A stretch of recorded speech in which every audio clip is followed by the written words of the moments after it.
a full-time weaver.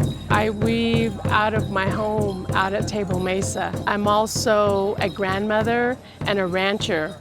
And this particular piece here is called Autumn Rose Carnival Shawl. It was made in honor of the birth of my granddaughter, Autumn Rose. And I used a lot of vibrant colors in this piece here.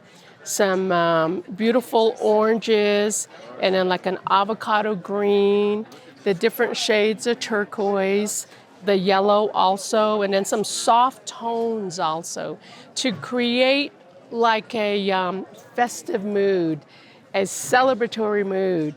This year at the Santa Fe Indian Market, it picked up first place, and then it picked up best in classification, and then also best in the division. So it garnered several prestigious awards, and I'm very pleased with that because it's a contemporary piece. It's created on a traditional loom. However, the addition of the shawls and the colors and the design of it, it's an asymmetrical pattern, and it's not generally what you would see. So the judges enjoyed it, and I am very happy, pleased with the results. My work originally is really traditional caddo work. I make it all of the old traditional way. I go hand dig the clay and hand form the pieces, and then they're fired in an open ground fire. And so I do mostly traditional work, but I've also moved into more futuristic work. We call it indigenous futurism. It's a movement of modern ceramics.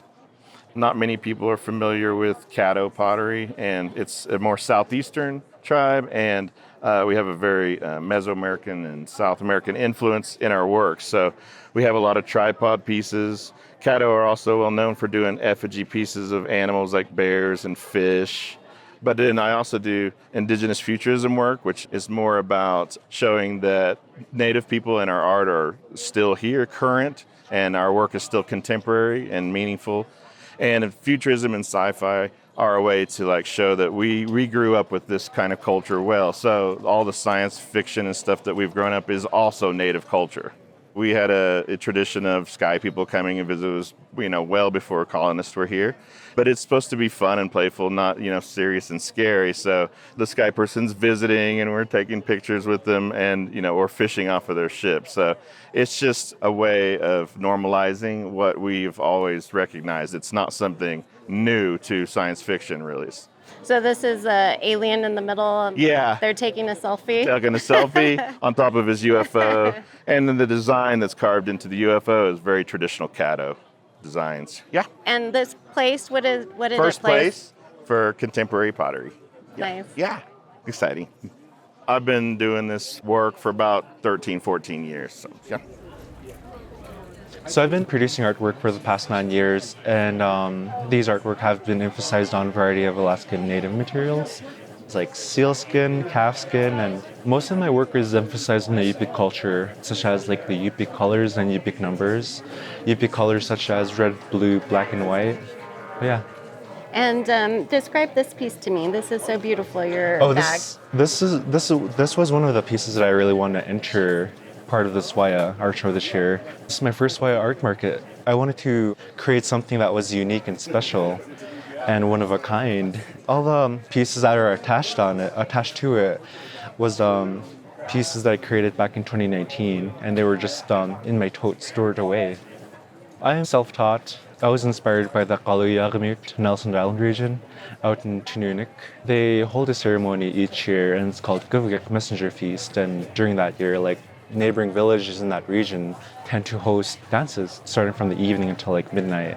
I was inspired by their region and my father's region, and from there I just started producing artwork. My grandmother is a seamstress as well. My mother, my auntie's and yeah.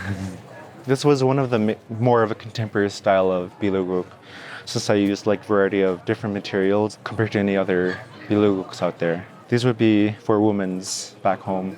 I just recently started producing biluguk back in 2017. Yeah, and one of the challenging part is sole part, where I would say at least 5% out of 100 in my nation knows how to crimp soles. Oh, wow. Yeah, it's kind of a forgotten tradition. Oh, okay. Since the impact of Western materials, commercialized goods. And what's the process? So this is, what kind of material is this? So this is bearded sealskin. Bearded sealskin is the only material that we use for our mukluks, and it's really sturdy. And the process was that we cut up a certain size of the sole, and then we'll start like, the way that I do it is I use pliers, but the traditional way of crimping is through ulok, ulu, Alaska knife. Yeah. I learned. I only go by using pliers when I'm crimping because I had no one in my family on both sides, maternal and paternal, doesn't know how to crimp. I started this piece at the beginning of summer. However, I've been weaving for about 22 years consecutively.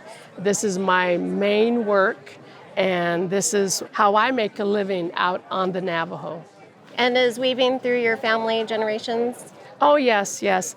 My paternal grandmothers were weavers, and then my mother was a weaver, is a weaver, and then now I'm weaving, and my daughter, Winter Rose, knows how to weave. She's busy being a mom, and her daughter, Summer Rose, is 2 years old, and I'm going to start her to start weaving.